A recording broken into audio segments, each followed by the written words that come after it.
There's something shifting beneath the surface right now, and as we become more aware of it, we may begin to see ourselves and our lives a little bit differently.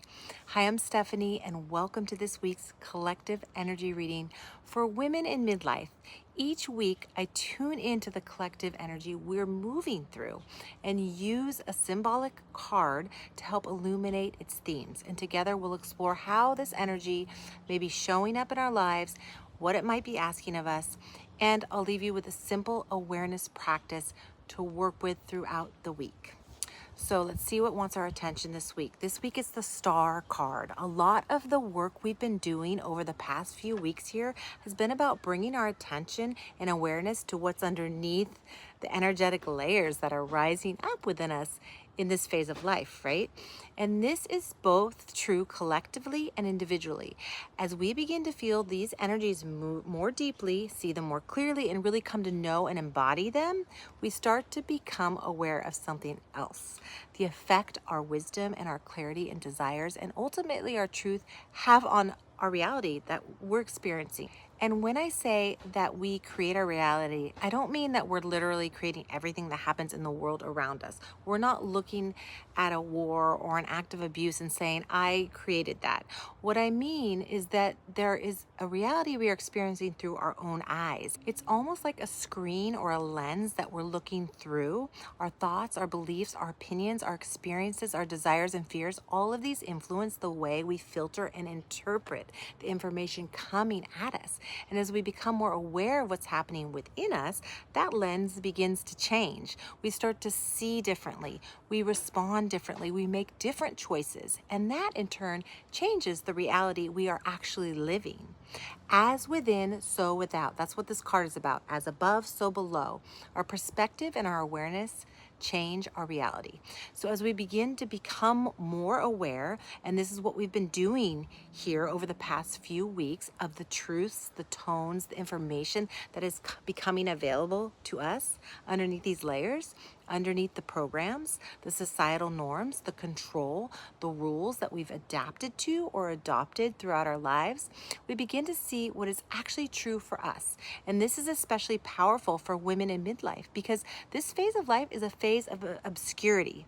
When you really look out into the world and observe how society views and treats women in midlife, it's pretty obscure.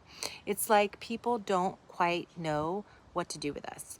We aren't old, we aren't young, we're not on a clearly defined track anymore. We're not necessarily creating a family. We're not all trying to find our knight in shining armor, so to speak. We've woken up from that dream, right? The one where we were taught as little girls, and now we're in a phase of life that isn't clearly defined. And I actually think that's the point, because this phase of life cannot be clearly defined by anybody outside of us.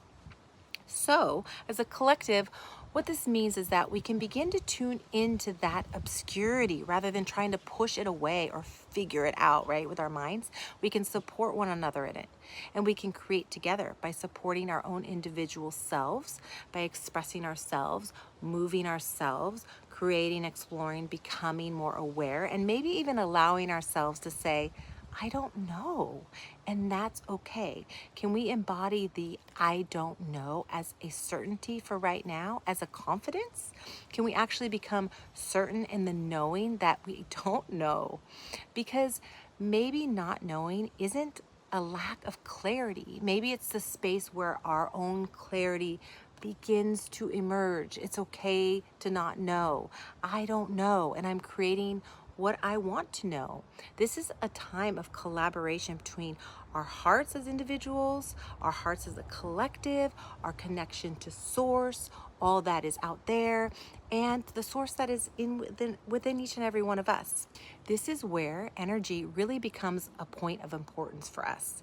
We start to become aware of our subtle bodies, our energy systems. That's what we call them. Our subtle bodies become important to pay attention to listen to tune into. That's what we're doing, right? This is just as important as our minds, our hearts, our physical bodies, our mental health, and our emotional health. Our subtle body or our energetic health is becoming more online, so to say. And how do we tune into that? How do we relate with it? What information is there? And what can we use? What can we let go of? And what happens when our ability to connect expands beyond just us into deeper layers of others, deeper layers of the energies of the earth, of animals, of all that is? Our awareness expands internally and our awareness expands externally. This is a time of great empowerment. And this is why the powers that be, the society around us, have never quite been able to put midlife women in a box, right? Look at how they box up young women. Look at how they box up elderly women. But this midlife phase is one of confusion for the collective. It's one where people are, scared, and they shame and put down women in this phase of life. Like, don't dress like that. How could you say those things? How dare you get a divorce at this age? How dare you shave your hair off? How dare you color your hair or don't color your hair, right? It's all over the map. And the messaging we're getting in midlife is all over the map. And so because it's confusing out there, just becomes our job to start making that connection in here internally with ourselves. So the collective and the individual become very important to each other during this phase. We rely on one another. We rely on the energy and the subtle body awareness that we are supporting for each other. And we rely on our internal awareness in an even deeper way during this time. So how do we drop into this energy? How do we support ourselves? And then therefore, how do we support one another, right? This is the time where we start asking ourselves, what am I seeing? What's the lens I'm seeing through? How is my perspective shaping my reality? We start to question old beliefs, like maybe marriage and kids aren't going to provide all of our happiness. That's a big one, right? That we start to open up to and discover. Or, oh, I have other parts of me that need exploration. Another one is empowering ourselves by breaking out of the collective definitions, the confines of what women can and can't not do. Financial empowerment, mothering, how we mother, whether we are physically birthing babies or we're mothering communities or projects. The idea of mothering becomes more expansive.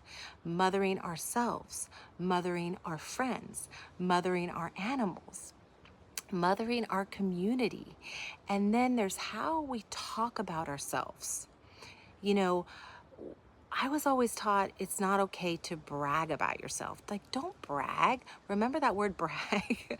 Don't brag. Don't brag. She's bragging. And this is another one we can come up against in ourselves and pay attention to. Is it okay? Is it okay for you to say positive things about yourself, to your partner, to your friends, to the world? Hey, look at what I did. Look at what I'm doing. Look at how cool I am.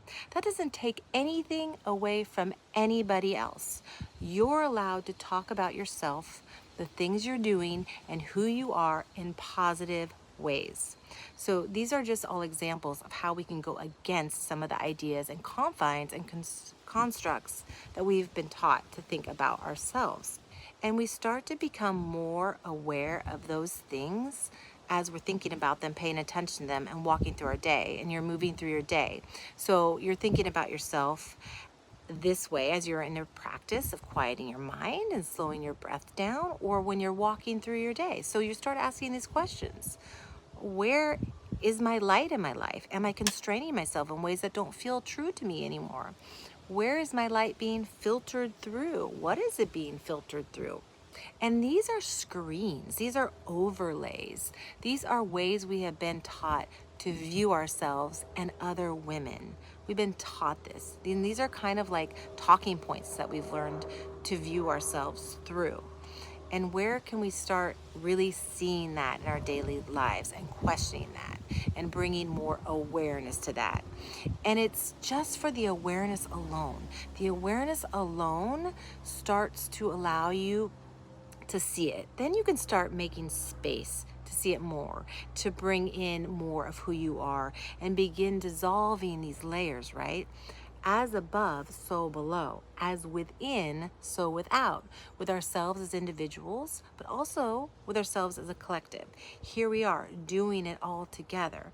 Don't forget that you are with your sisters, you are with your mothers, you are with your children. You're with your community of other women. You are with the whole collective of midlife women, whether we like it or not, or whether we're fully aware of it or not.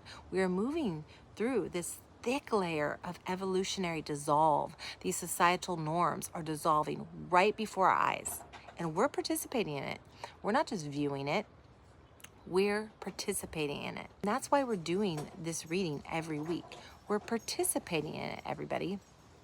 And I will invite you to participate in a deeper way on Thursday nights. I hold a free live guided meditation where we just drop in to the quietness of ourselves, our quiet awareness. We take moments to try to start to develop that as a practice in response to all the noise and speed out there. And this practice is for anybody, any person, whether you have meditated for years or it's your first time.